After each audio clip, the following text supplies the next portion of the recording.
Vale, pues empezamos. Bienvenidos al seminario, la tercera sesión de Misteria de la Filosofía, hemos tocado hoy, que es la tercera parte del primer capítulo, en la cual estábamos leyendo pues, el libro que estudió Marx en el año 47, si no me equivoco, a Proudhon, en respuesta a su filosofía de la miseria. Ya habíamos leído ya las dos primeras partes del primer capítulo y pasamos con la tercera. Vale. Este capítulo se tratan sobre todo dos temas, que uno sería el tema de la moneda y el dinero, y el otro el del excedente del trabajo. Está dividido así que empezaremos por el de la moneda. Y ya desde el principio vamos a notar que a lo largo del capítulo Marx continúa con la tónica de las anteriores partes de estar haciéndole contra a las posiciones de Proudhon y intentando dejarle, contraponer sus posturas teóricas en el ámbito de la economía con las de Proudhon y de intentar también desenmascarar la pretendida novedad de Proudhon en algunos temas que más muestra que ya han sido tratados anteriormente por la economía política.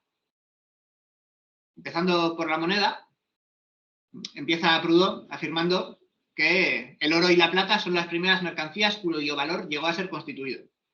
Nos dice. El valor constituido, recordemos que Proudhon lo entiende como valor determinado por el tiempo de trabajo para la producción de las mercancías, que era la síntesis en Proudhon del valor de uso y el valor de cambio. Vale. Pues vamos leyendo. Como el valor de un producto útil se mide por el tiempo de trabajo necesario para producirlo, siempre puede ser aceptado a cambio, nos dice Marx. Testimonio de, nos dice Marx, que dice Proudhon. Testimonio de ello, exclama Proudhon, son el oro y la plata que reúnen las condiciones requeridas de intercambiabilidad. Por lo tanto, el oro y la plata son el valor que ha alcanzado el estado de constitución. Son la asimilación de la idea de Proudhon. No puede ser más afortunado en la elección de su ejemplo. El oro y la plata, además de su cualidad de ser una mercancía, cuyo valor se determina, como el de cualquier otra, por el tiempo de trabajo, tienen la cualidad de ser medio universal de cambio, es decir, de ser dinero.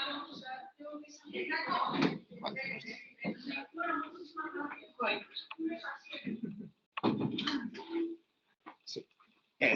Pasa gente por el pasillo. ¿Entendemos? Vale. Pues eso. Como nos dice que el oro y la plata, además de su cualidad de ser una mercancía cuyo valor se determina, como el de cualquier otra, por el tiempo de trabajo, tienen la cualidad de ser medio universal de cambio, es decir, de ser dinero. Por eso, al tomar el oro y la plata como una aplicación del valor constituido por el tiempo de trabajo, nada más fácil que demostrar que toda mercancía cuyo valor sea constituido por el tiempo de trabajo será siempre susceptible de cambio, será dinero. Aquí nos plantea Marx cuál es la tesis de Proudhon, que es que cualquier mercancía podría operar en un momento dado como dinero. Pues el oro y la plata son valores constituidos y cualquier otra mercancía que llegue a ser constituida también podría operar como dinero. Al plantear la cuestión en estos términos, Proudhon presupone ya el dinero.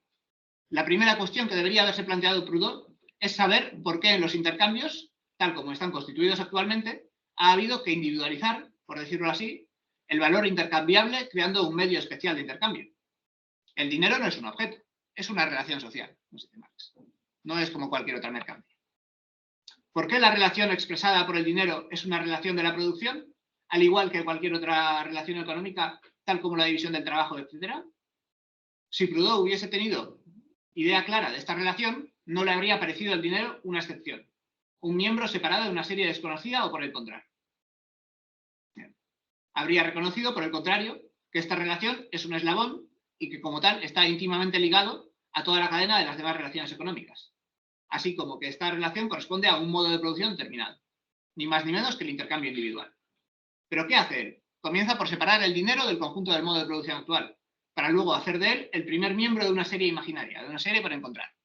Es decir, Proudhon no entiende el desarrollo del dinero a través del desarrollo del sistema mercantil y del intercambio de mercancías, sino que parte del dinero, parte del oro y de la plata, para luego encontrar una nueva serie de elementos. Aquí ya podemos ver, de forma casual o no, Marx hablando de relaciones sociales y de cómo el dinero es una relación social, no es sencillamente un objeto económico, no es una mercancía, es una relación social, poniendo énfasis en la socialidad de la economía, que luego más adelante desarrollaré. Vale. Lo que no ha visto ni comprendido ninguno de los economistas, nos dice Proudhon, es la razón económica que ha determinado en favor de los metales preciosos el privilegio que disfrutan. Claro, Proudhon empieza por afirmar que el oro y la plata son los primeros valores constituidos. ¿Pero por qué han sido el oro y la plata los primeros valores constituidos o los primeros valores que se vuelven dinero? Ahora bien, lo que nadie ha observado es que de todas las mercancías, el oro y la plata son las primeras cuyo valor llegó a ser constituido. En el periodo patriarcal, el oro y la plata son todavía objeto de comercio y se cambian en lingotes. Pero ya con una... Esto lo sigue diciendo Proudhon. El oro y la plata son todavía objeto de comercio y se cambian en lingotes, pero ya con una tendencia visible a la dominación y con una marcada preferencia. Poco a poco los soberanos se apoderan de ellos y les estampan su puño. Y de esta consagración soberana nace el dinero, es decir, la mercancía por excelencia. La mercancía que, en medio de todas las perturbaciones del comercio, conserva un valor proporcional determinado y es aceptado en todos los pagos. El rasgo distintivo del oro y de la plata consiste, lo repito, en que gracias a sus propiedades metálicas, a las dificultades de su producción y sobre todo a la intervención de la autoridad pública, adquirieron muy pronto como mercancías firmeza y autenticidad. Es decir, Proudhon identifica incluso en cierta medida este valor constituido o este rasgo especial del oro y de la plata respecto al resto de mercancías en que obtienen firmeza y autoridad, en que tienen un valor constante frente a las fluctuaciones del mercado, más o menos, y sobre todo, como él dice, en la estampación del puño del soberano. Afirmar que de todas las mercancías el oro y la plata son las primeras cuyo valor llegó a ser constituido es afirmar, como se desprende de lo dicho, que el oro y la plata fueron los primeros en convertirse en dinero. He aquí la gran revelación de Proudhon. He aquí la verdad que nadie había descubierto antes que él.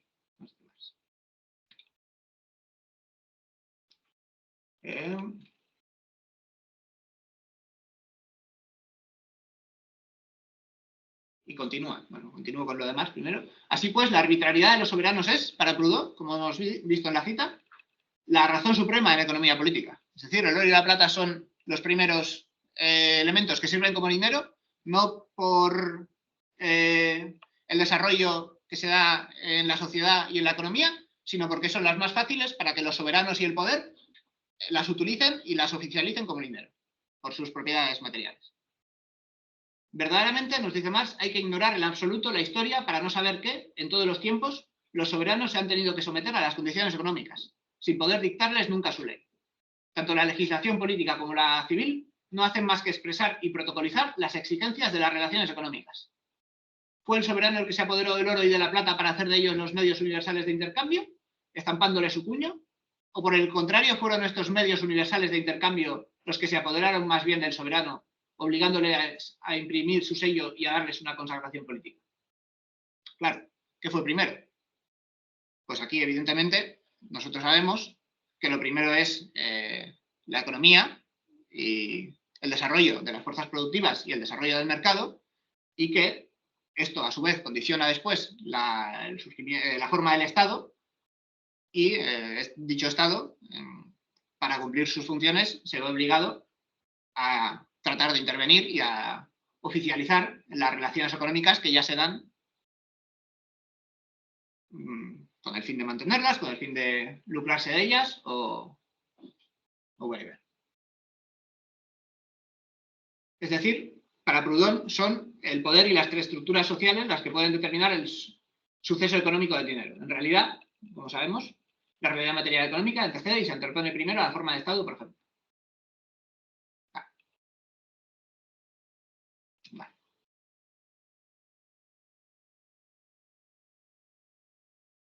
Y hasta aquí esto lo hace, pues eso, porque ha empezado planteando que todas las mercancías podrían en un momento dado servir de dinero. A toda mercancía le asigna la capacidad de ser aceptable en el intercambio, si no de hecho, al menos de derecho. nos dice Proudhon.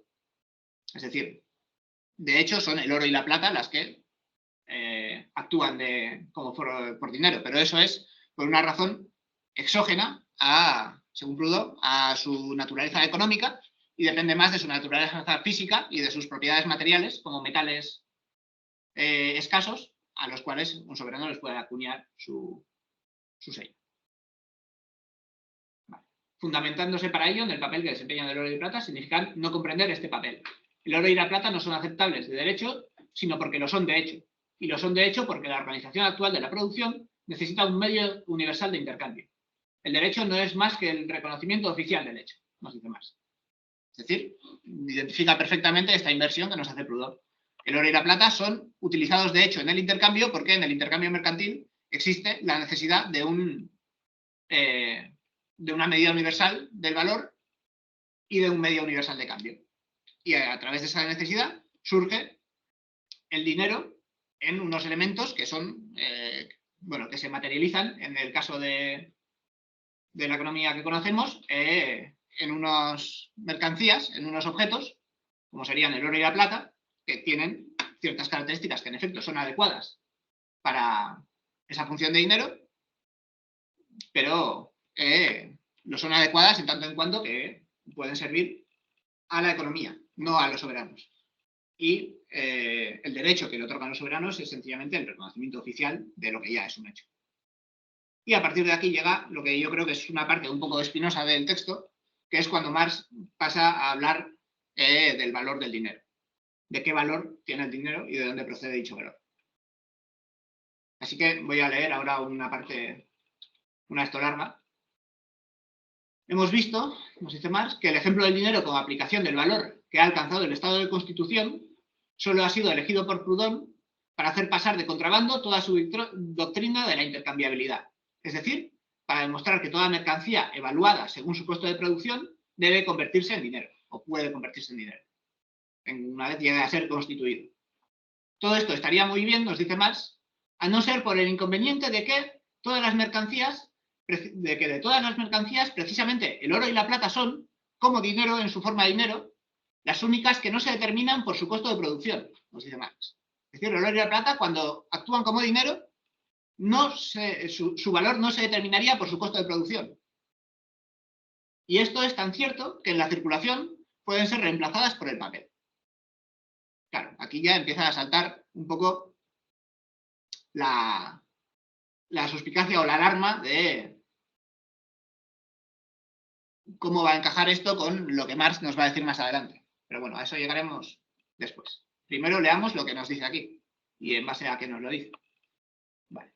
Mientras se observe una cierta proporción entre las necesidades de la circulación y la cantidad de moneda emitida, ya sea en papel, en oro, en platino o en cobre, no puede plantearse la cuestión de observar una proporción entre el valor intrínseco, el costo de producción, y el valor nominal del dinero. Nos dice. Van a estar desligadas. Existe un costo de producción del papel moneda, del oro, de lo que sea, y existe el valor nominal del dinero en el mercado, el que cumple en su forma de dinero. Sin duda, en el comercio internacional, el dinero, como toda otra mercancía, es determinado por el tiempo de trabajo. Pero esto ocurre porque en el comercio internacional hasta el oro y la plata son medios de intercambio como producto y no como dinero. Es decir, el oro y la plata pierden los rasgos de firmeza y autenticidad, de consagración soberana, que constituyen, según la opinión de Proudhon, su carácter específico. Es decir, cuando el oro o la plata actúan como mercancías, en el comercio internacional o cuando, por ejemplo, se hacen joyas, actúan como mercancías y su valor estaría determinado por el tiempo de trabajo, pero cuando actúan como dinero no sería así. Ricardo ha comprendido también esta verdad, que después de haber basado todo su sistema en el valor determinado por el tiempo de trabajo, y después de haber dicho que el oro y la plata, como todas las demás mercancías, no tienen valor sino en proporción a la cantidad de trabajo necesario para producirlos y hacerlos llegar al mercado, agrega, sin embargo, que el valor del dinero no se determina por el tiempo de trabajo fijado en su materia, sino solamente por la ley de oferta y demanda. Aunque el papel moneda, nos dice Ricardo, no tiene ningún valor intrínseco, es decir, su coste de producción es prácticamente despreciable, sin embargo, si se limita a la cantidad, su valor intercambiable puede ser tan grande como el valor del dinero metálico de la misma denominación o como el del metal contenido en ese dinero. Con arreglo a este mismo principio, es decir, limitando la cantidad de dinero, las monedas desgastadas pueden circular por el mismo valor que tendrían si su peso y su ley fuesen los legítimos, y no según el valor intrínseco del metal puro que contengan. He aquí por qué en la historia de las monedas inglesas nos encontramos con que nuestro numerario nunca se ha depreciado en la misma proporción en la que se ha alterado su calidad. La razón consiste en que jamás se ha multiplicado en proporción a su depreciación. Es decir, el valor de las monedas, del dinero, no depende del metal que hay contenido en ellas, según Ricardo, sino que depende de otra cosa, de la ley de la oferta y la demanda, de la escasez de dinero oficial que exista en el mercado frente a la demanda que haya de él por la dinámica del intercambio y por el mercado mismo. Para terminar, si el dinero no es un valor constituido por el tiempo de trabajo, menos aún puede tener algo de común con la justa proporcionalidad de Proudhon. El oro y la plata son siempre intercambiables, porque tienen la función particular de servir como medio universal de intercambio. Y de ningún modo porque existan en una cantidad proporcional al conjunto de riquezas. O mejor dicho, son siempre proporcionales por ser las únicas mercancías que sirven de dinero, de medio universal de intercambio, cualquiera que sea su cantidad con relación al conjunto de riquezas. Y cita de nuevo a Ricardo: el dinero en circulación nunca puede ser lo bastante abundante como para resultar superfluo, pues si se le baja el valor, aumentará en la misma proporción la cantidad, y aumentando de su valor disminuirá la cantidad. Es decir, aquí nos lo describen como que su valor depende totalmente de la ley de oferta y demanda. La idea de atribuir a las ovejas y a las viñas las propiedades del dinero no es nueva, nos dice Marx. En Francia pertenece al siglo de Luis XIV, que si no me equivoco es el siglo XVII. En esta época, cuando el dinero comenzó a alcanzar su omnipotencia, alzábanse quejas a propósito de la depreciación de todas las demás mercancías, y las gentes ansiaban con vehemencia que llegara el momento en que todo valor comercial pudiese llegar a su exacta y rigurosa determinación. Aquí Proudhon nos dice algo parecido, con su valor constituido, convirtiéndose a su vez en dinero. He aquí lo que encontrábamos ya en Busquillevert, uno de los más antiguos economistas de Francia. Entonces el dinero, gracias a esta irrupción de innumerables competidores representados por las propias mercancías restablecidas en sus valores justos, será situado en sus límites naturales.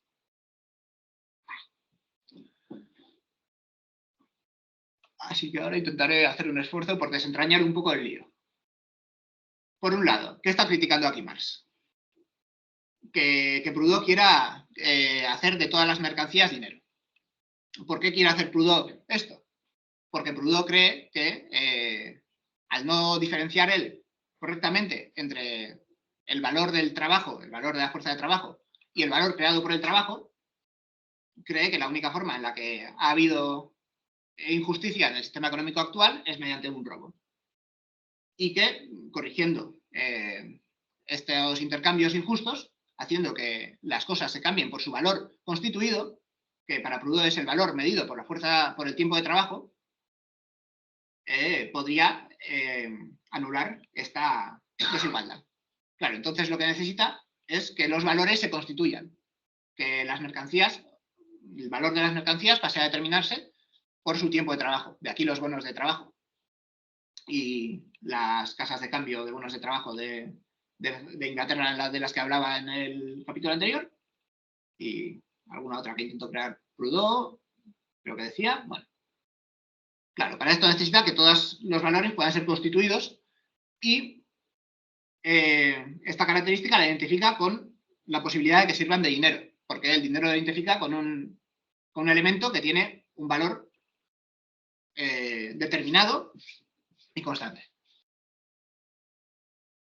Claro, esto coincide con los intereses de muchos de los elementos de la sociedad francesa del siglo XVIII, que cuando veían el alza del sistema capitalista, veían en él y en el dominio del intercambio mercantil basado en el dinero,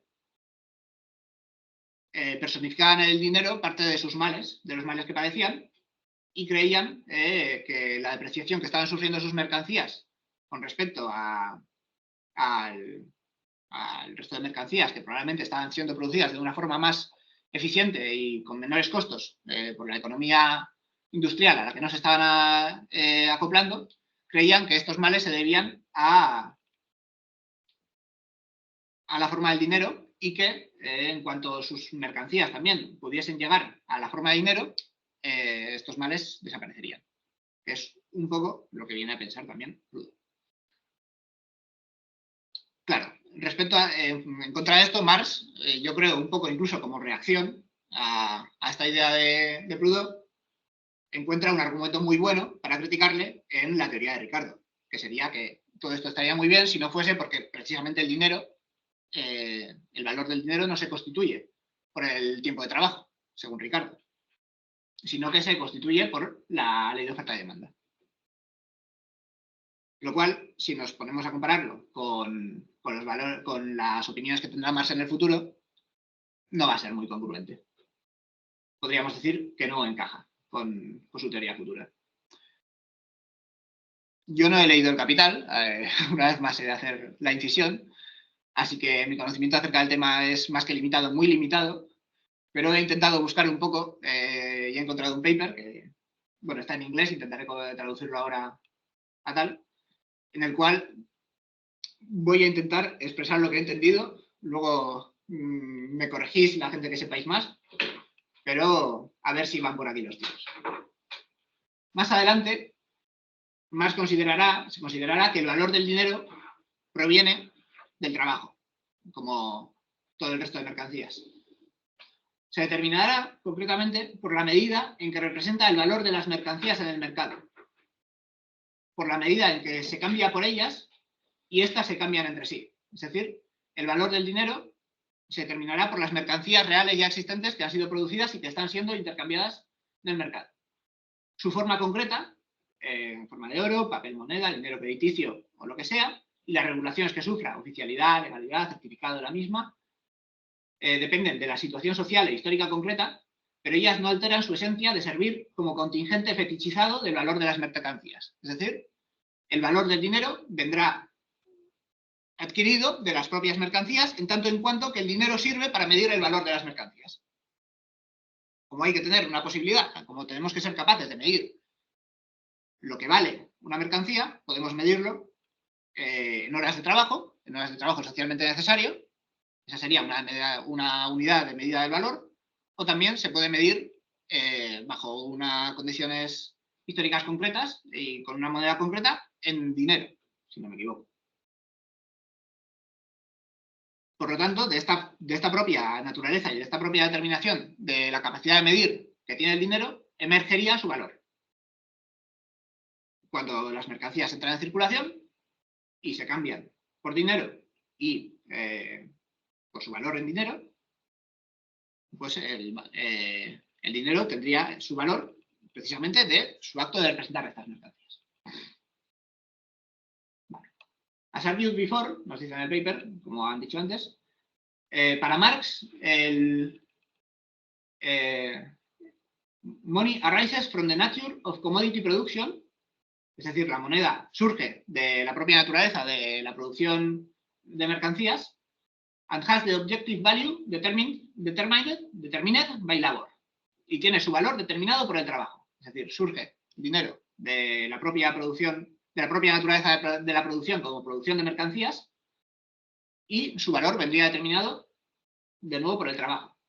The determination of the standard of price may be a product of social conventions or government decisions. Es decir, el estándar de precio, la forma concreta en la que se toma forma el dinero y la moneda, puede estar determinado por las convenciones sociales y las decisiones gubernamentales. This, however, is a differential matter that does not affect the function of money as a measure of value of labor. Es decir, todas estas determinaciones sociales impuestas no eliminan su función esencial de servir como medida del valor o como medida del trabajo en una economía y en un mercado mercantil basado en la distribución de mercancías. Por lo tanto, aquí aparecerían las diversas funciones del dinero. que creo que Marx describe en El Capital y que en el paper también resumen y explican con este diagrama. Es decir, primero de todo, el dinero serviría como embodiment of value, como representación, como medida del valor, para poder medir de una forma comparativa con el resto de mercancías cuánto vale una cosa. Se podría medir en horas de trabajo socialmente necesarias o para la economía de mercado se tiende a medir en dinero. Medir, esto es la medida. La segunda característica sería como medio de cambio. Es decir, aparte de poder medir el valor comparado de las mercancías entre sí, a lo mejor yo ahora mismo no tengo ovejas para cambiar por tus zapatos, aunque sepamos cómo se cambian exactamente las ovejas y los zapatos, porque sabemos su valor en dinero. A lo mejor yo ahora mismo mis ovejas ya las he vendido, quiero comprar tus zapatos y a cambio de las ovejas me han dado dinero, el cual yo te doy a ti. Así que el dinero sirve también, aparte de como medida del valor, como medio de cambio, como medio de circulación.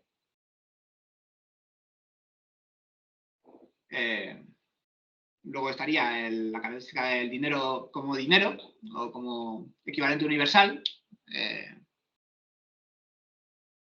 que de ahí surgirían pues, los medios de pago de crédito. Esto es un poco más exótico, no lo termino de entender del todo, pero entiendo que bueno, aquí ya no estaría tanto ligado a las propias mercancías o la propia circulación inmediata, sino que serviría como medio de pago. Es decir, muchas veces las empresas, cuando una empresa le hace un servicio a otra, por ejemplo, el pago no se hace al momento, sino que se determina un pago, pero ese pago no se materializa en un pago dinerario, sino que se deja en modo de contrato. Es decir, el dinero pasaría a otra nueva capa de abstracción. Yo sencillamente te daría un pagaré y en un momento dado, en el cual pues hayamos acordado también, a lo mejor ese cambio se materializará. Y entonces las empresas, los que hayáis hecho económicas seguramente sepáis mucho más de esto que yo, diferencian entre el cash flow que tienen disponible y su balance neto, su balance o lo que sea. O sea, la diferencia entre la cantidad de dinero que tienen la empresa, que puede poseer la empresa, o la que puede tener en un momento dado. Y en la suma de estas dos, del dinero como medio de intercambio y del dinero como dinero, tendríamos otra determinación de dinero que sería el dinero como forma de guardar valor, forma de almacenar valor.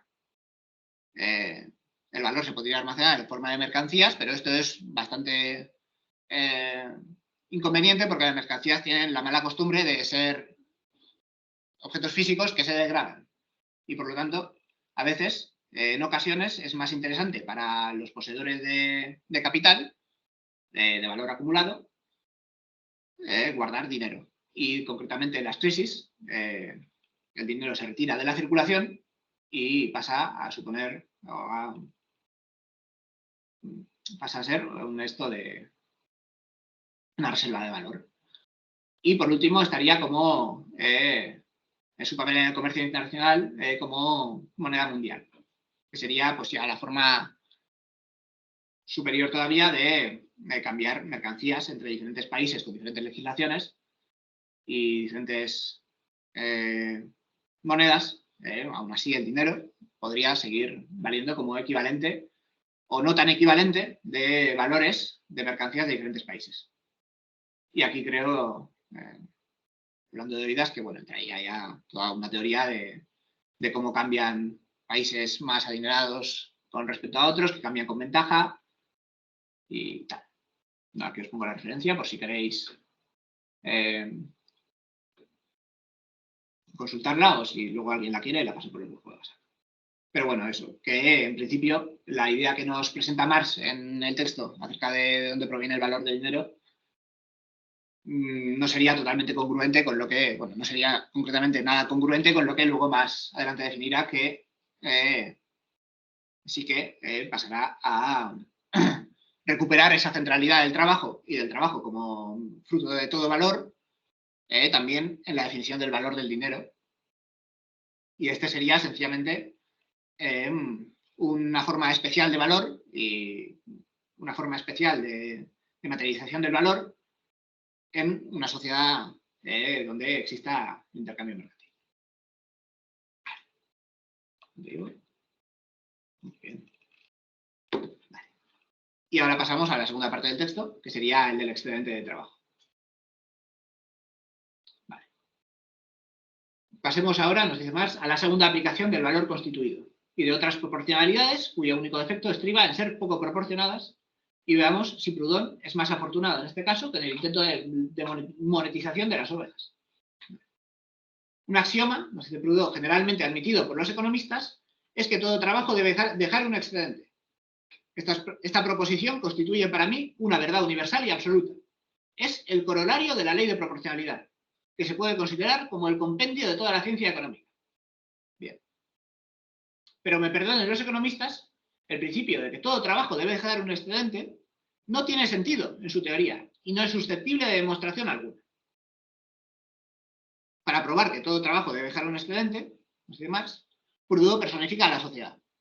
Hace de ella una sociedad-persona, sociedad que no es lo mismo que la sociedad de las personas, puesto que posee sus leyes particulares, las cuales no tienen nada en común con las personas de que se compone la sociedad, y su inteligencia propia, que no es la inteligencia del común de las gentes, sino una inteligencia sin sentido común. Aquí Marx es muy poético, pero nos está diciendo que, en efecto, Proudhon, para justificar que para él la ley de que todo trabajo deja un excedente es una verdad universal y absoluta, pues esto lo justifica mediante diciendo que es una ley de la sociedad, y sociedad entendida como algo distinto a las gentes que la forman. Proudhon reprocha a los economistas el no haber comprendido la personalidad de este ser colectivo. Estimamos que no estará de más oponer a sus palabras el siguiente pasaje de un economista americano que echa en cara a los demás economistas todo lo contrario. La entidad moral del ser gramatical, denominado sociedad, ha sido revestido de atribuciones que solo tienen existencia real en la imaginación de los que con una palabra hacen una cosa. He aquí lo que ha dado lugar a tantas dificultades y a deplorables equivocaciones en economía política. Es decir, esto que hace Proudhon, que en efecto vamos a ver que hace efectivamente, no tiene ningún sentido. O sea, la sociedad no tiene leyes independientes y especiales desligadas de la fisionomía de esa propia sociedad, es decir, de las gentes que la forman, de las formas económicas que la forman y de las formas políticas y sociales que la forman. La sociedad no es más que el conjunto de toda ella, la síntesis de todas ellas. No es algo externo, exógeno. Pero veamos lo que dice Proudhon al respecto, en un lenguaje del que se diría que es casi durkheimiano. Nos dice la cita 42, aquí el editor en francés.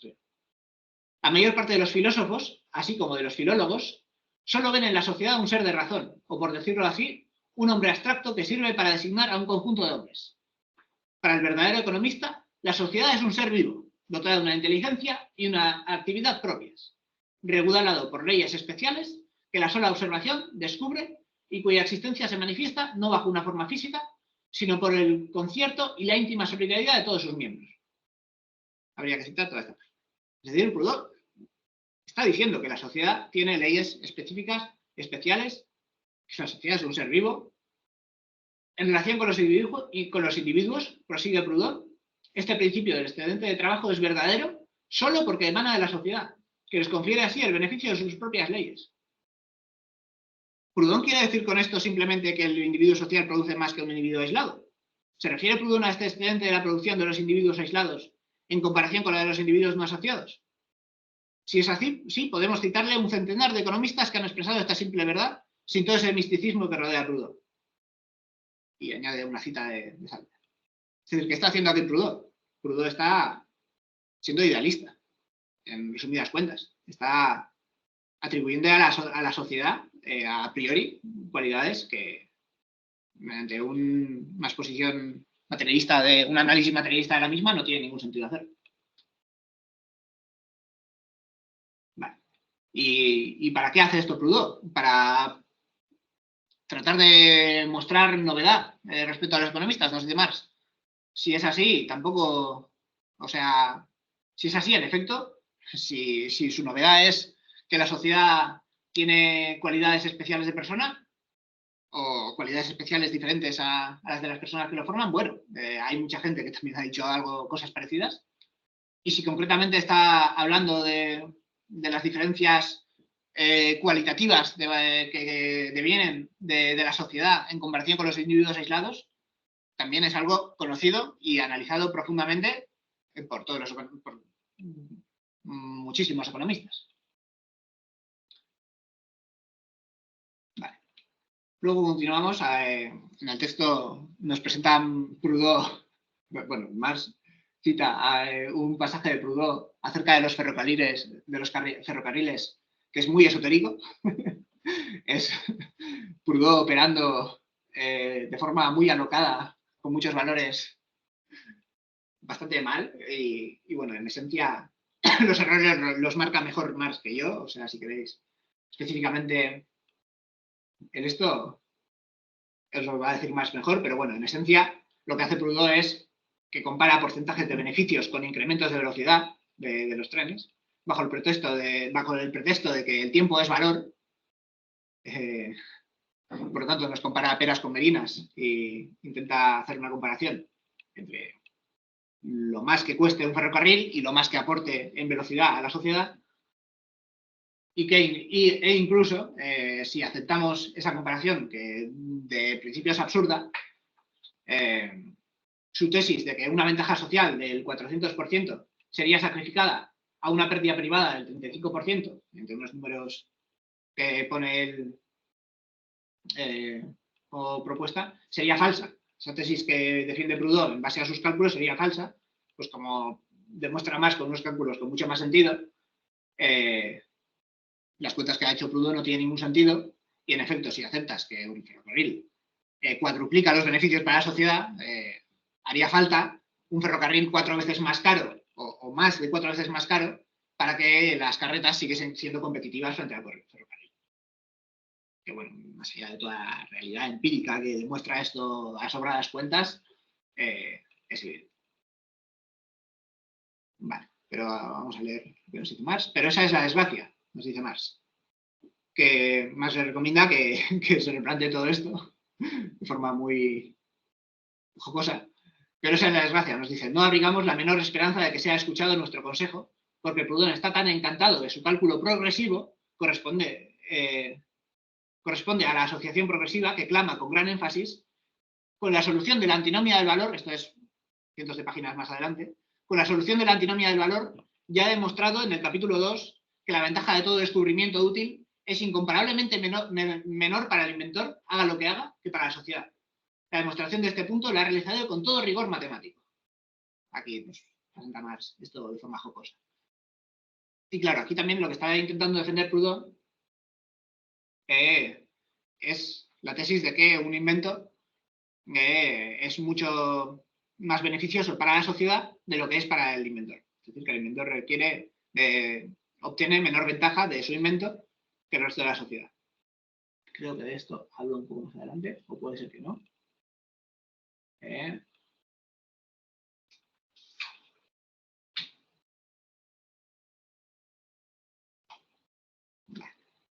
No. Vale, pues esto, claro, estaba intentando Proudhon también demostrar que para que aquel que inventa, los beneficios que obtiene de su invento son menores que los que obtiene la sociedad de su invento. Claro, esto pues lo conocemos y en efecto podría considerarse así, entendiendo de una forma concreta el interés de la sociedad, pues cuando un productor, en el capitalismo concretamente, un capitalista, hace un avance tecnológico, lo que consigue con este avance tecnológico son dos cosas. Por un lado, obtener ventajas sobre sus competidores al corto plazo y obtener ganancias extraordinarias, y disminuir el valor de los objetos que produce, o mejor dicho, o dicho de otro modo, poner a la disposición de la sociedad o a la disposición del alcance de las fuerzas naturales, mediante su invento, de las fuerzas humanas, una mayor cantidad de medios y de productos de los que había antes. En ese sentido, habría aportado un beneficio a la sociedad y asimismo le habría supuesto en un momento dado, sí, ganancias extraordinarias, pero a medio y largo plazo el resto de competidores de su rama de producción van a igualar su invento y van a adaptarlo también, haciendo que baje el valor de las mercancías que producen todos ellos y reduciendo así la tasa de ganancia de todos ellos en la ley ya conocida de la tasa decreciente de la evolución decreciente de la tasa de ganancia. Que es algo que más nos demuestra que ya conocía también Ricardo y que ya conocían otros economistas anteriores de Proudhon. Volvamos, nos dice Marx, a la ficción de la sociedad-persona.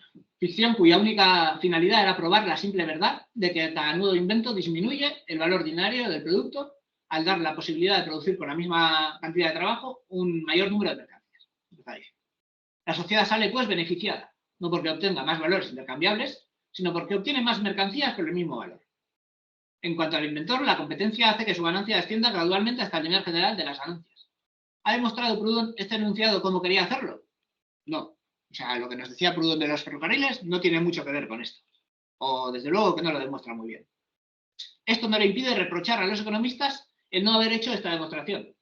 Para persuadirle de lo contrario, no citaremos más que a Ricardo y a Lauderdale. Ricardo, jefe de la escuela que determina el valor por el tiempo de trabajo, y Lauderdale, uno de los defensores más furibundos de la determinación del valor por la oferta y la demanda. Ambos han desarrollado la misma tesis. Y pasa a presentar como Ricardo.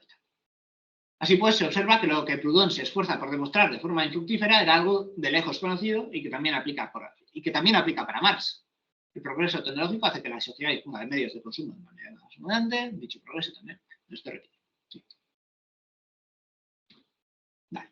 Y luego pasa con la alegoría de Prometeo.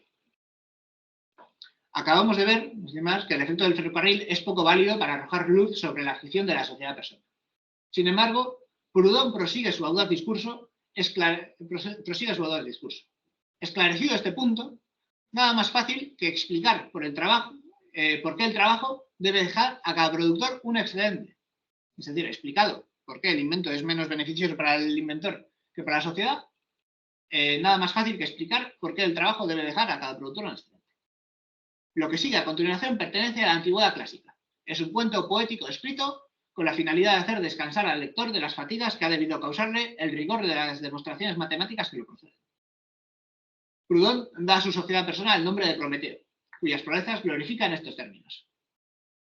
Primeramente, al salir del seno de la naturaleza, Prometeo despierta a la vida en una inercia plena de encantos. Prometeo pone manos a la obra y desde el primer día, primera jornada de la segunda creación, el producto de Prometeo, es decir, su riqueza, su bienestar, es igual a 10. El segundo día, Prometeo divide su trabajo y mediante la división del trabajo su producto crece hasta 100. El tercer día y cada uno de los siguientes, Prometeo inventa máquinas, descubre nuevas propiedades útiles de los cuerpos, nuevas fuerzas de la naturaleza. Cada paso de su actividad productiva eleva la cifra de su producción, anunciándole un crecimiento de su felicidad. Aquí está hablando de Prometeo, pero está hablando de la sociedad. De que la sociedad, mediante la división del trabajo, mediante el desarrollo de las fuerzas naturales, mediante la mecanización de la industria, aumenta su capacidad productiva. Y por último, como para él consumir significa producir, es claro que cada día de consumo, no llevándose más que el producto del día anterior, le deja un excedente de producto para el día siguiente. Demostrado queda. Pero continúa Proudhon, este principio, tan cierto como una proposición de aritmética, está lejos todavía de realizarse para todos. Al mismo tiempo que el progreso de la actividad productora colectiva aumenta constantemente el producto de cada jornada de trabajo individual, y ese aumento debería traer como consecuencia necesaria que el trabajador con el mismo salario fuese cada día más rico, vemos que unas capas de la sociedad se benefician mientras otras decaen. Claro, se supone que como estamos desarrollando nuestras fuerzas naturales, deberíamos estar dejando un excedente de trabajo, aunque Proudhon no termine de justificarlo muy bien, porque está retrotrayendo su explicación al primer día de la primera creación y de la segunda creación, y aún así, como explica Marx, no tendría mucho sentido, porque ¿qué consume el primer día? Pero bueno, evidentemente sabemos que, en efecto, la tesis es cierta y que cada vez las fuerzas productivas van avanzando y tenemos más dominio sobre los medios naturales y menos escasez de materiales, pero esto no se refleja en que una parte de la sociedad se beneficie de ello. ¿Por qué ocurre esto? Se preguntaría Proudhon. Vale. Y más pasa a decirnos, en la sociedad inglesa la productividad de la jornada de trabajo ha aumentado, por lo tanto, en 70 años en un 2.700%. Es decir, en el año 1840 se producía en un día 27 veces más que en 1770. Según Proudhon, habría que plantear la cuestión siguiente. ¿Por qué el obrero inglés de 1840 no es 27 veces más rico que el de 1770? Plantear semejante cuestión significaría, naturalmente, suponer que los ingleses habían podido producir estas riquezas sin que existiesen las condiciones históricas que las habían producido. O sea, la acumulación privada de capitales, la división moderna del trabajo, la fábrica automática, la competencia anárquica, trabajo asalariado, en una palabra, todo lo que está basado en el antagonismo de clases, el modo de producción capitalista. Pero precisamente estas condiciones eran necesarias para el desarrollo de las fuerzas productivas y el excedente del trabajo. Por lo tanto, para obtener este desarrollo de las fuerzas productivas y este excedente del trabajo, era necesaria la existencia de unas clases que se beneficiaban y de otras que decaen. ¿Qué es, pues, en resumen de las cuentas, este Prometeo resucitado por Proudhon? Es la sociedad, son las relaciones sociales basadas en el antagonismo de clases. Estas relaciones no son relaciones entre un individuo y el otro, sino entre el obrero y el capitalista. Nos remarca aquí Marx el carácter de clase de las relaciones sociales capitalistas. Entre el arrendatario y el propietario de la tierra. Suprímanse estas relaciones, ignórense como lo hace Proudhon, en buena medida de la justificación que nos viene haciendo, y se habrá destruido toda la sociedad y vuestro Prometeo quedará convertido en un fantasma sin brazos y piernas, es decir, sin taller automático y sin división del trabajo, en una palabra, sin todo lo que desde el primer momento se le proporcionó para hacerle obtener ese excedente de trabajo. Vale. Después de sus largas divagaciones a propósito de los ferrocarriles de Prometeo y de la nueva sociedad a reconstruir sobre la base del valor constituido, Proudhon se recoge a sí mismo, la emoción lo domina y exclama con un tono paternal: yo conjuro a los economistas a que se interroguen en un momento, en el fondo de su corazón, abandonando los prejuicios que les turban y la preocupación por los cargos que ocupan o que esperan, por los intereses a cuyo servicio están, por los votos a que ambicionan, por las distinciones que halagan su vanidad. Que se interroguen y digan si hasta ahora el principio de que todo trabajo debe dejar un excedente, se lo habían imaginado con esa cadena de premisas y consecuencias que hemos puesto en relieve. Y aquí termina ya el capítulo.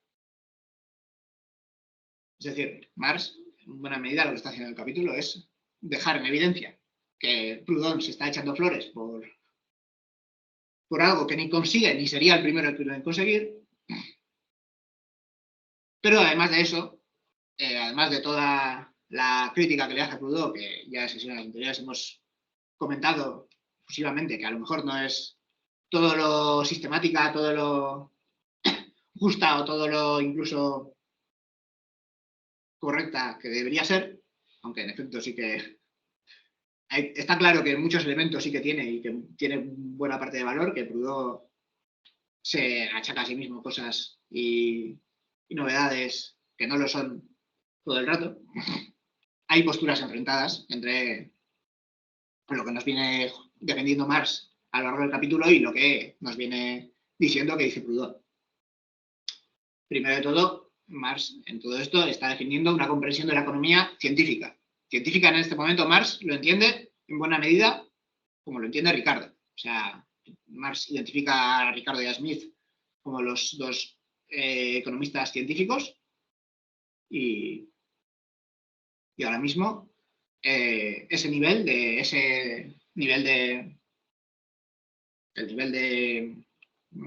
consecuencia de Ricardo y el nivel de desarrollo consecuente de Ricardo es lo que Marx reconoce como una comprensión científica de la economía. Y está ya ahora mismo también, aunque esté todavía más influenciado por Ricardo de lo que estará más adelante, ya está superándole también y ya está evidentemente rebasando y viendo los límites de su teoría y formando su crítica científica a la economía política. Y esto lo contrapone a la compresión de la misma a través de una serie de alegorías y abstracciones, tal y como lo hace Proudhon, que encubren la verdadera naturaleza de la economía política, la verdadera naturaleza de las relaciones sociales capitalistas, que como hemos podido ir comprobando, si aceptamos, que creo que aceptamos, que Marx y la Escuela Económica Marxista entienden y nos dan la clave para entender de forma científica las relaciones económicas capitalistas, podemos también decir que Proudhon no las ha entendido. Y esto ocurre porque la forma en la que las analiza encubre su verdadera naturaleza, tanto para el lector como para el propio Proudhon. Su método de trabajo, su método de investigación no es el adecuado. Nos contrapone también, esto fue la segunda parte creo, el trabajo socialmente necesario, que Marx defiende, que Marx ya entiende en este momento, es decir, que el trabajo de uno y otro no es equivalente por la misma cantidad de horas, sino que el valor lo mide el trabajo socialmente necesario, es decir, la medida de trabajo necesario para producir una mercancía en condiciones normales. En contra de, como lo entiende Proudhon, que es que el valor creado por jornadas de trabajo de igual duración sería igual. También hemos visto cómo contrapone Marx la distinción entre el valor del trabajo, del trabajo en sí, de la fuerza de trabajo que irá más adelante, el trabajo vivo, y el de los productos de la misma. Es decir, aquí Marx tiene encima la clave para entender el excedente que crea el trabajo de una forma mucho más sencilla de la que lo hace Proudhon. En contra de lo que entiende Proudhon, que es que todo trabajo puede comprar mediante un intercambio justo, mediante un intercambio proporcional, a través de valores constituidos, cualquier trabajo debería ser capaz de comprar el fruto del mismo. Que como sabemos, mediante un desarrollo consecuente de la economía política, no es así. Esto no es posible. Hay en las propias relaciones económicas capitalistas, en el propio trabajo asalariado, necesariamente una apropiación por parte del capitalista de parte del fruto del trabajo.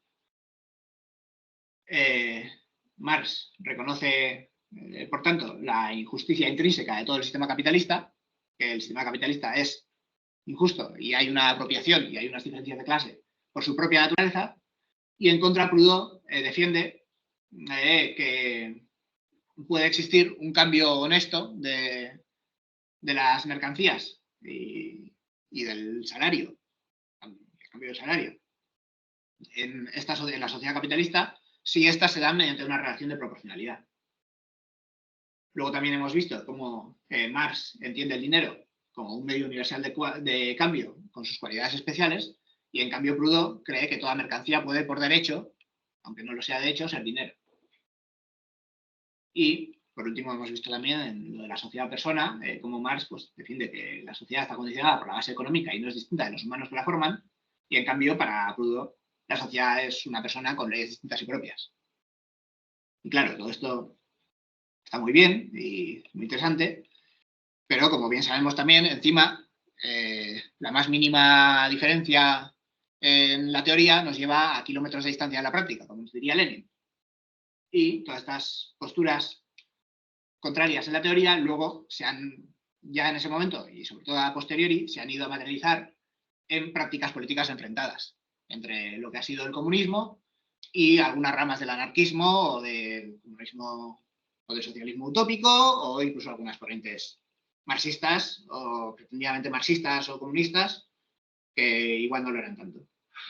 Por un lado tenemos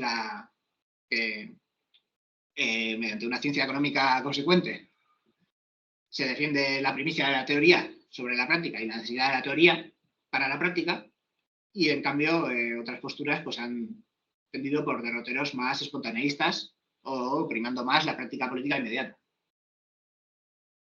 El marxismo ha defendido desde este momento ya el reparto social de la riqueza en función de las necesidades y no en función de lo que cada uno trabaje. Y en cambio, Proudhon, por lo menos en este momento, mantiene Proudhon, y la cita muy larga que leímos también en el anterior capítulo y algún otro, mantiene que la propiedad privada no tiene por qué ser necesariamente abolida.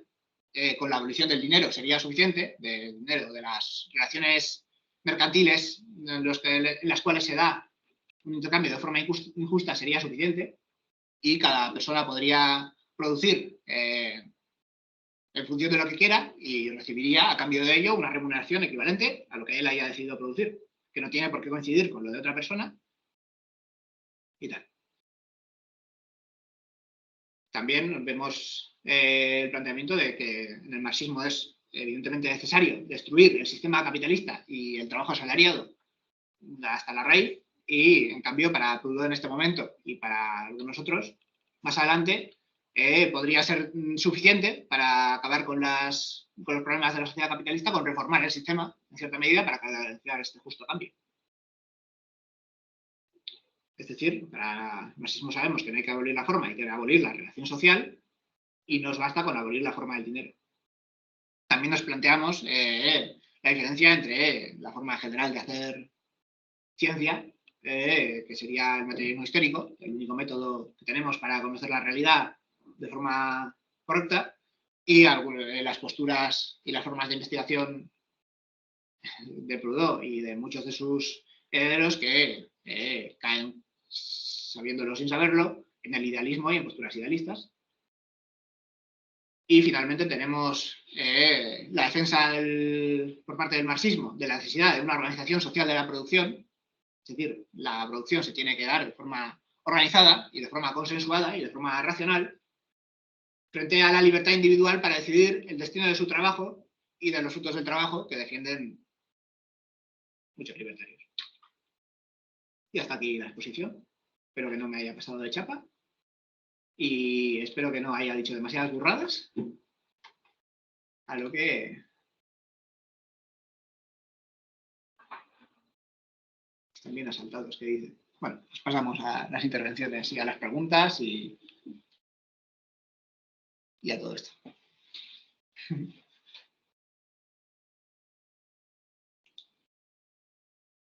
Hoy estamos menos, así que puede ser que dure menos esto.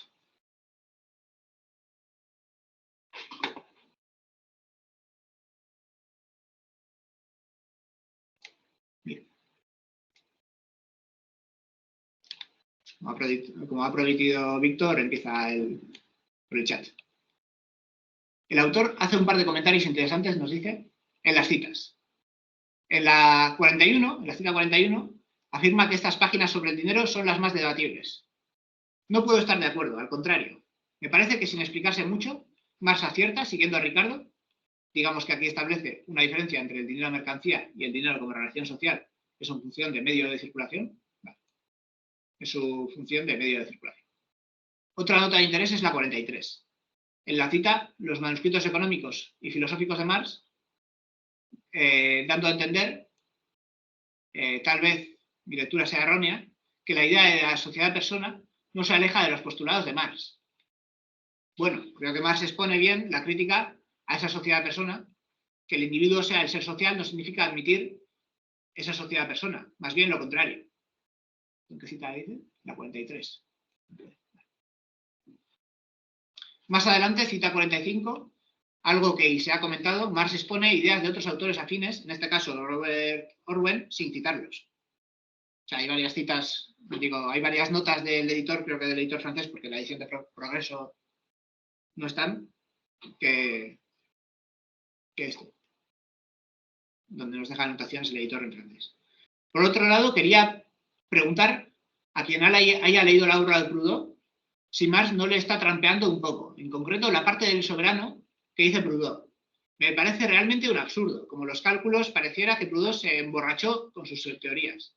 Autocomplacencia. Otro aspecto harto curioso es lo que dice de la población en 1840.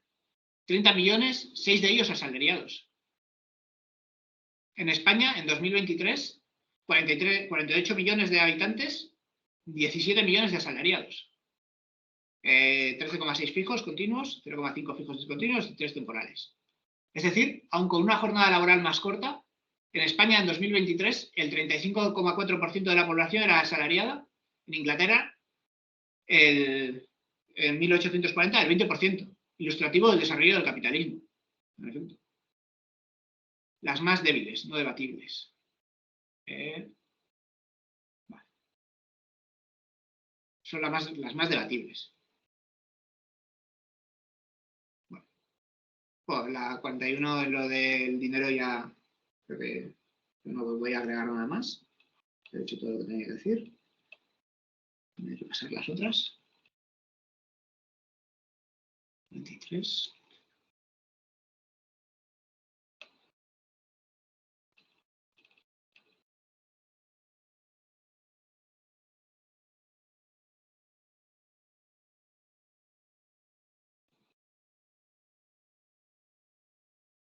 Vale, yo creo que lo he entendido distinto de lo que has entendido tú. La nota, Víctor.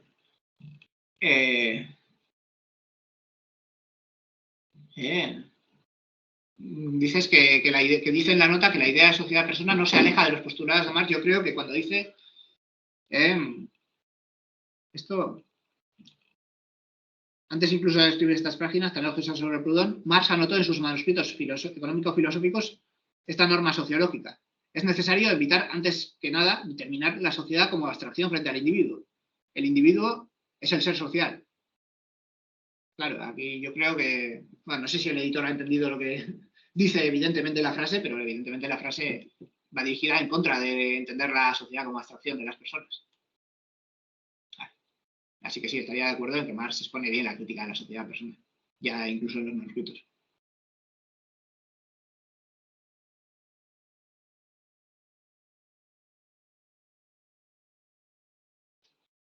Bien. ¿Alguien más? ¿Alguno de los que estáis aquí? ¿Has algo que decir? ¿En casa?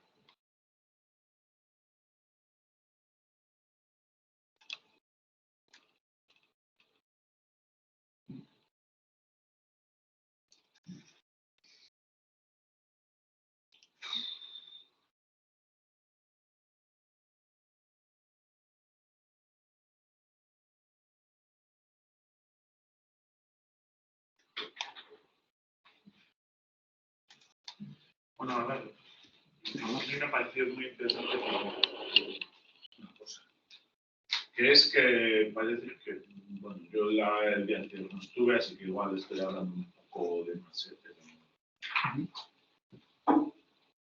parece que se está acercando con todos los excedentes, el excedente que ha hecho, sobre todo el párrafo definitivo, que es el de si 400 veces más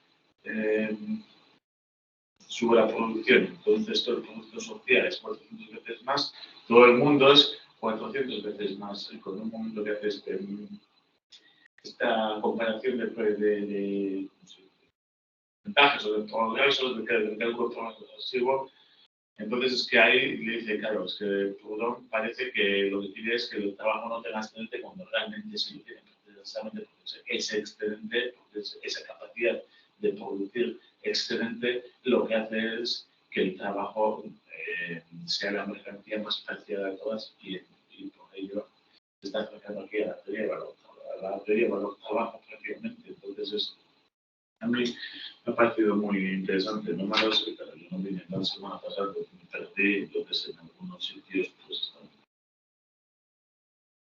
poco. Bueno.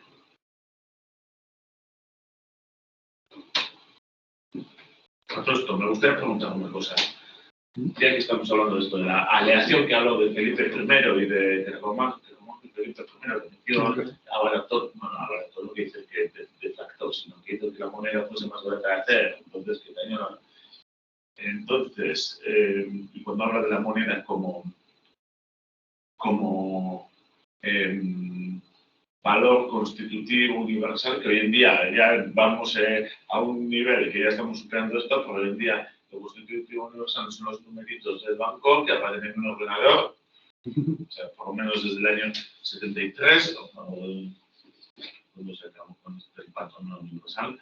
Esto no tiene algo que ver con la leyenda del rey Midas. Bueno, sabes que el rey Midas, pues se decía que sobre todo lo que tocaba, que lo convertía en oro y entonces murió porque no podía comprar cosas, porque se convertía en oro. El rey Midas es cierto que fue uno de los primeros en intentar hacer, claro, en su tierra había como una especie, no sé ahora mismo que gobernaba, pero al parecer debía haber una mina de oro y quiso hacer de esa mina de oro el equivalente universal. Entonces, es cierto que la leyenda del rey Midas viene de ahí, porque yo en algún sitio he escuchado algo así. Yo no sé si alguno puede contestar a esto. Alguien que sepa. O sea, que la leyenda del rey Midas viene de Carlomagno refundiendo la moneda. No. El propio Midas que quiso hacer de la moneda una especie de intercambiador universal, que fue el primero en intentarlo. Claro, en aquella época, pues el oro igual no sería, los demás no reconocerían al oro en el intercambiador universal, fracasaría. No sé, yo tampoco sé la historia de la Grecia antigua, pero ¿alguien sabe algo de esto?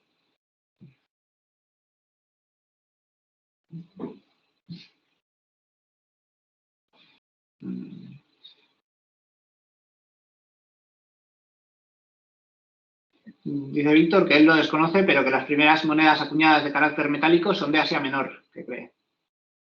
Y Gorka nos dice, la primera moneda no la hizo circular Giges de Frigia.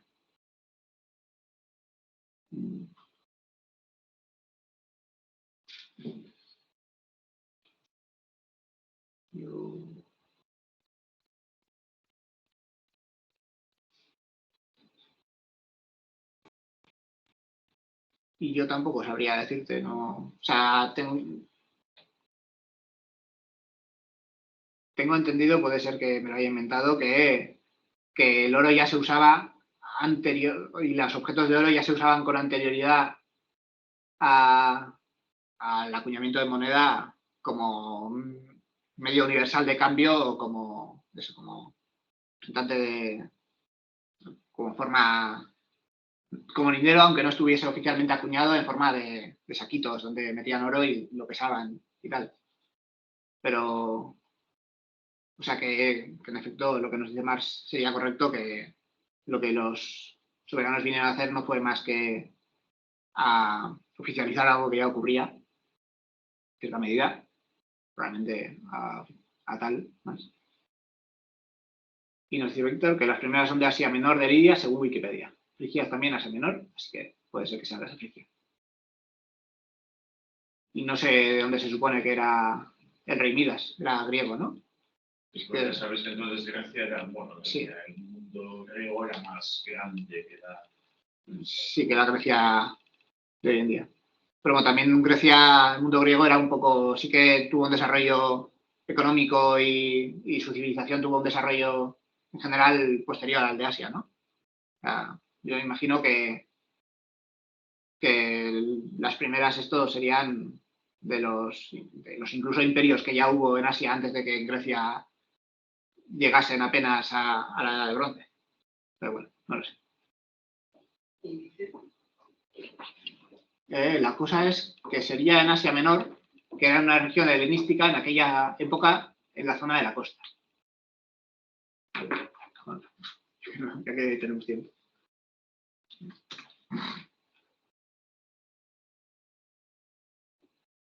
Claro, Frigia es hacia Asia Menor.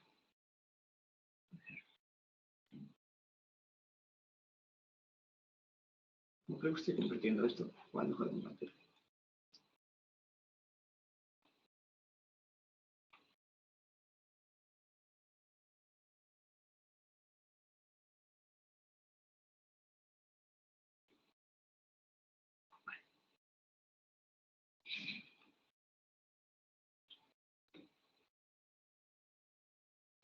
Yo, por comentar un poco, eso, me ha parecido, bueno, que también este capítulo, en esta parte, la última parte del primer capítulo, ya se va viendo cada vez más clara la crítica que le hace Marx, ¿no? Sobre diferentes temas o diferentes elementos. Y, por ejemplo, en este me ha parecido que también es interesante, que no sé si se ha mencionado mucho, o sea que creo que no se ha mencionado en concreto, es que en realidad, claro, él está haciendo una propuesta, ¿no? O sea, creen eso, la ley de la proporcionalidad, ¿no? De los intercambios igualitarios. Claro, es verdad que no está teniendo en cuenta para nada las condiciones de producción históricas, ¿no? Está yendo un poco mal, ¿no? El planteamiento, porque no tiene en cuenta ni siquiera que los obreros, que es lo que no se ha mencionado así tan concretamente, pero que creo que más ya pone un poco sobre la mesa, es que no participan de igual manera, ¿no? O sea, que no todo el mundo participa igual y, por tanto, o sea, no va a poder consumir igual, ¿no? O comprar igual, ¿no? O intercambiar, o sea, el trabajo o el producto de trabajo por otros productos, ¿no? Y también ahí entra, pues, que lo que comentamos la sesión pasada, que no es lo mismo el valor del trabajo que lo que produce, o sea, que el valor de los productos, ¿no? Al final. Entonces, también eso y la competencia, o sea, es súper importante, que eso sí que lo hemos mencionado, pero es que, o sea, solo por esas dos ideas ya se ve que, es que la propuesta no tiene o sea, ningún sentido como o sea, avance a pues, una sociedad más igualitaria o sea, que ya tiene su planteamiento pues muchas limitaciones. O sea, en cuanto a esto, pero en cuanto a otras cosas también. Y bueno, sí que me parece como interesante pues que ya va cogiendo más forma, ¿no? O sea, en 3 partes del primer capítulo ya, o sea, en el primer capítulo ya como que, o sea, que no sé, parecía igual que era un poco, al principio decíamos, ¿no? Que igual era muy rebuscada la crítica y pues no es tan rebuscada, ¿no? Así que, sí. No sé, me parece que en muchos sentidos, ¿no? Sí.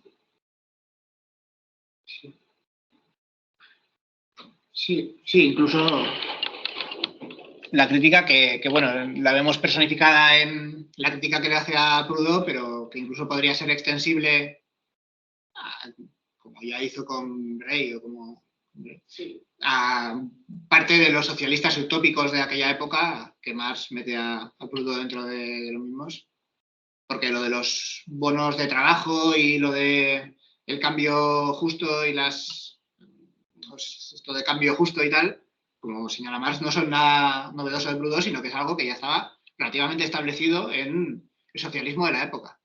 Y que incluso hay en una de las notas, creo que en la 34 aparece eso, que Proudhon, o sea, ya sí que se posicionaba y creía en eso, en ese tipo de bancos, ¿no? De intercambio, que ni siquiera se puso en marcha, o sea, que dice que antes de ponerse en marcha ya fracasó.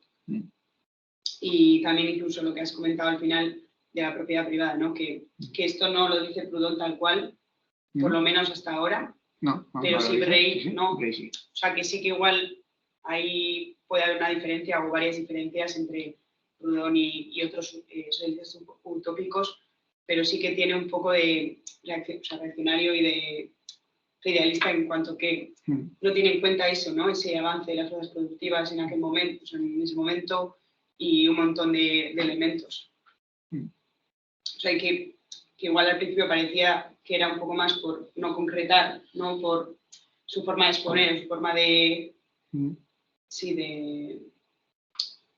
desarrollar sus ideas, pero que no es tanto, no solo es eso, vamos, es eso y que igual no es tan claro, pero también pues que no...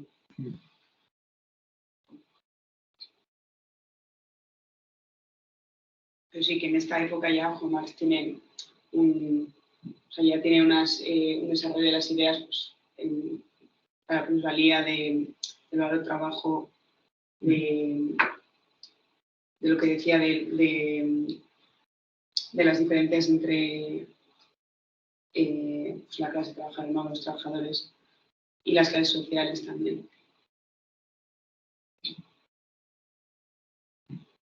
No sé.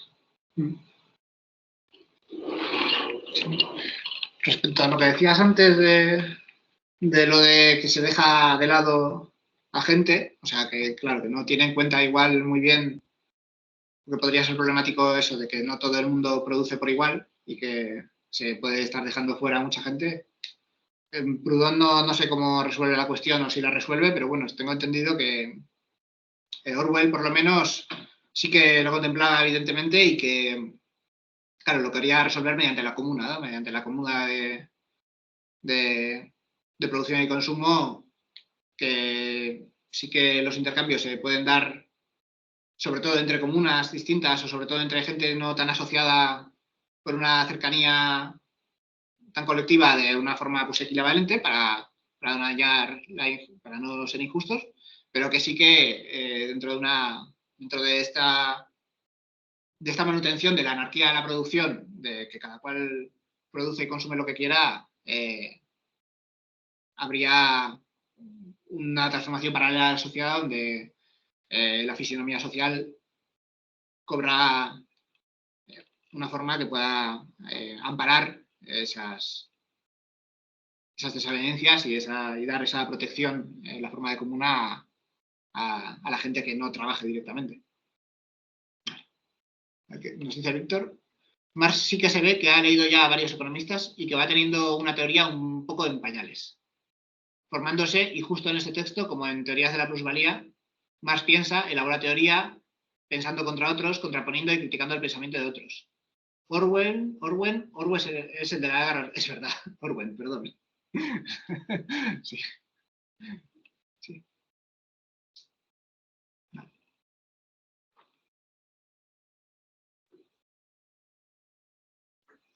Pues apoyan.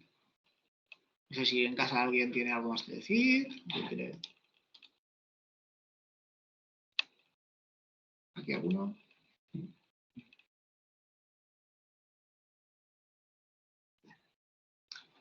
Pues no sé si tenemos a alguien para la siguiente sesión.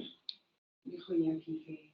Es verdad, dijo Iñaki. Sergio, pero Iñaki Sí, se lo había pedido ya. Por lo menos dos o una. Una, que no sabemos si a Sergio le vendrá bien la siguiente. Bueno, pues ya está, pero... Vale, pues perfecto. Pues con esto hasta la semana que viene, ¿no? Y ya método. Sí, pasamos al segundo capítulo. A ver qué dice Víctor. No, Marcial. Vale, Víctor. Adiós. Y al resto también. Hasta la semana que viene.